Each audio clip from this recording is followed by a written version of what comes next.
ဒီတစ်ခေါက်လေးချင်းကတော့ကျွန်တော်တို့ခုနလိုပဲပေါ့နော်လက်လေး၄ချောင်းရှိတယ်လက်လေး၄ချောင်းမှာဒီနှစ်ခုသွားပြင်ဒီနှစ်ခုတန်ပါလို့လို့ရတယ်ဒီနှစ်ခုတက်သွားမယ်အဲ့တော့ကျွန်တော်တိကျအောင်မပြောင်းမလဲပဲဒီ SN နိုင်သွားမှာပါ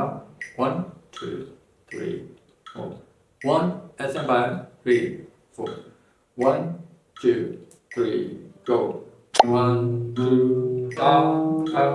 down up down up down up